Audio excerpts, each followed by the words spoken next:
দীপের সাথে তোমার পরিচয় বা বিয়ে কিভাবে হলো? ফেসবুক থেকে। ফেসবুক বড়ই খারাপ, তাই না? ফেসবুক থেকে তো ঠিক আছে, কিন্তু আমাদের মানে পরিচিত ছিল বলতে আমরা এক মহল্লায় ছিলাম আর কি, দেখা সাক্ষাৎ হয়েছে, কিন্তু ফেসবুক থেকেই প্রথম কথা শুরু। মানে মহল্লা একটা বড় ভাইকে দেখলা, একটু সুন্দর সুন্দর আছে, আইডি খুঁজলা, ছেলে পেলেদেরকে বললা নাম কি জেনে আসো, আইডি খুঁজি, এমন কিছুই না আর কি। মানে ফেসবুকে যে অ্যাড ছিল সেটাও আমি জানতাম না। বড় ভাই পাঠিয়েছিল? বড় ভাই না, তাহলে আমি হচ্ছে নিজে থেকে ওকে মেসেজ করেছিলাম। ও আচ্ছা, কি মেসেজ ছিল? ওর একটা বাইকের মানে স্টোরি ছিল, তো আমি লিখছিলাম যে আপনার বউটা অনেক সুন্দর। তারপর বিয়ে কিভাবে হলো? বিয়ে হচ্ছে একদম হুট করে।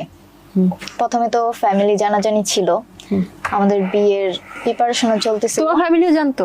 হ্যাঁ, বাহ, দুজনের ফ্যামিলি জানতো। কি অ্যাডভান্স যুগ, ফ্যামিলি জানে তাও কিছু বলে না। তারপর ও ফার্স্টে হচ্ছে ওর মার কাছে আমাকে নিয়ে গেছে, সবাই খুব পছন্দ করছে, তো আমিও দেখাইছি ওকে, সবাই খুব পছন্দ করছে। কিন্তু মাঝখানে একটা ঝামেলা হওয়ার কারণে কি ঝামেলা? বিয়েটা একদম হুট করে হয়ে গেল। কি ঝামেলা? ঝামেলা বলতে একটু পারিবারিক ঝামেলা ছিল। আচ্ছা, মানে পরবর্তীতে কেউ দিতে চায়নি? কেউ দিতে চাইনি না, আমার বাবা একদম রাজি ছিল। তাহলে রাজি ছিল নাকি? আমার মা। কেন? একটু সমস্যা ছিল। কি সমস্যা? ওইটা নাই বলি। যৌতুকের কারবার নাকি? হ্যাঁ। ছেলে চেয়েছিল না মেয়ে? মানে মেয়ে তো তুমি।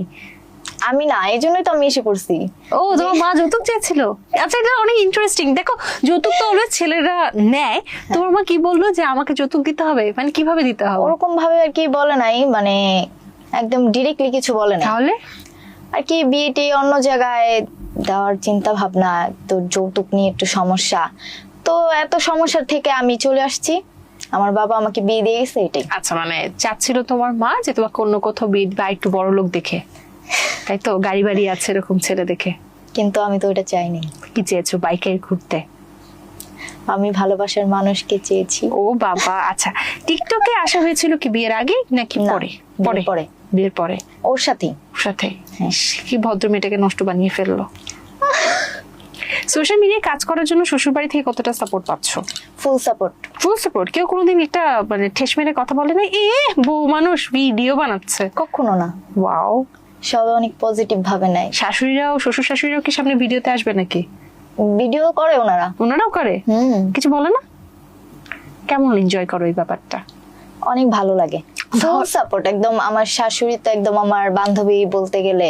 বাবা, আচ্ছা ধরো বিয়ের আগে তুমি খুব ফেমাস টিকটকার, ধরো তুমি বিয়ের আগে অনেক ফেমাস টিকটকার, সো এরকম তুমি একজনকে বিয়ে করলে, এরপরে তোমার ফোন ইউজ করাই বন্ধ হয়ে যাবে, তখন তুমি কি করতে? যদি ভালোবাসার মানুষের জন্য এমন কিছু করতে হয় তাহলে করলাম, সমস্যা কোথায়? বাহ, খুব ভালো।